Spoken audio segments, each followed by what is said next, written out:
Hello friends, કેમ છો બધા? માહિર વેજ કિચનમાં તમારું સ્વાગત છે. ફ્રેન્ડ્સ, આજે હું તમારી જોડે શેર કરવા જઈ રહી છું એક અનોખી એવી પાપડ ચાટ, જે તમને જોતા જ ગમી જશે અને ખાવામાં ખૂબ જ ટેસ્ટી એવી લાગે છે. તો એકદમ થોડી એવી લોઢી તપાવવાની છે, આછી એવી, અને આપણે એમાં અડધા પાપડ શેકી લેવાના છે, જેથી કરીને આપણે એનો સરસ કોણ બની શકે.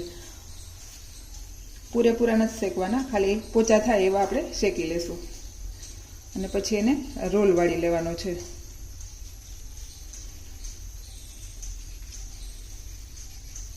આ રીતે આપણા બધા રોલને વાળી લેવાના.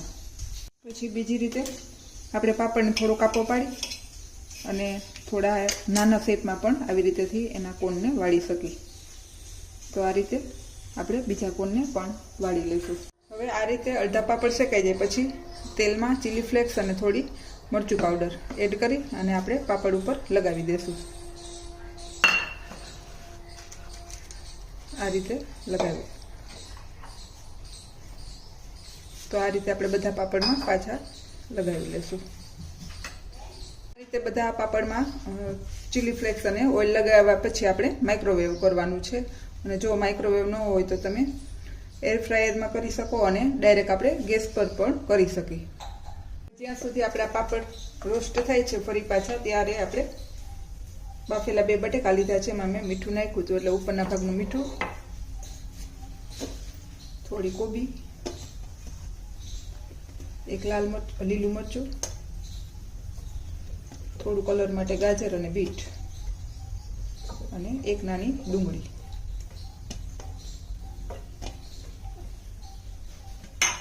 અને ચાટ મસાલો અને થોડી સેવ. આ બધું મિક્સ કરી લેવાનું છે. એકદમ ઘરમાં રહેલી સામાન્ય વસ્તુમાંથી આ ચાટ બનાવશો, ખરેખર ખૂબ જ સરસ લાગે છે અને બધાને ખૂબ જ પસંદ આવશે. તો આ રીતે એકદમ સરસ મિક્સ કરી લેવાનું છે. હવે આપણે જે ઓઇલ બનાવ્યું હતું ચીલી ફ્લેક્સ વાળું, એમાં આપણે મેયો નાખશું.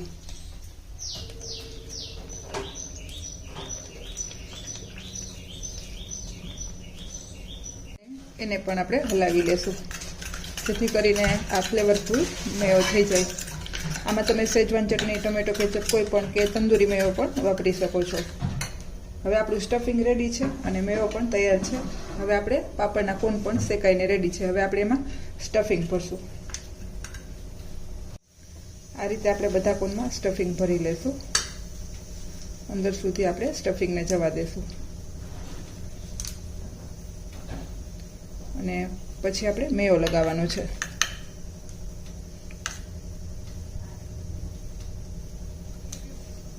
આ રીતે મેયો લગાવવાનો, થોડો થોડો બોર્ડર પર આવે ને એ રીતે લગાવી દેશું.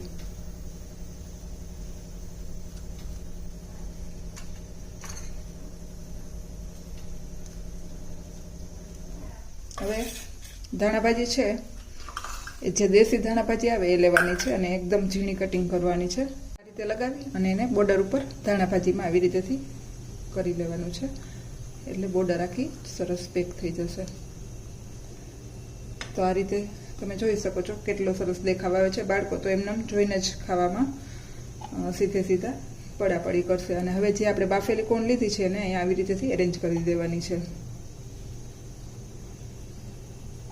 તો આ રીતે આપણે બધા કોણને સ્ટફ કરી, મેયો લગાવી, ધાણાભાજીમાં રગદોળી અને કોણ ઉપર મૂકી દેશું. તો આ રીતે આપણે બધા કોણને રેડી કરી લેશું. તમે જોઈ શકો છો એનો દેખાવ એકદમ કેટલો સરસ છે. તો આ રીતે આપણે બધા કોણને રેડી કરી લઈએ. ફ્રેન્ડ્સ, તૈયાર છે મારી યુનિક એવી પાપડ ચાટ. જો તમને મારી આ રેસીપી પસંદ આવે તો લાઈક કરજો, શેર કરજો અને સબસ્ક્રાઈબ કરવાનું ભૂલતા નહીં. Thank you, bye bye.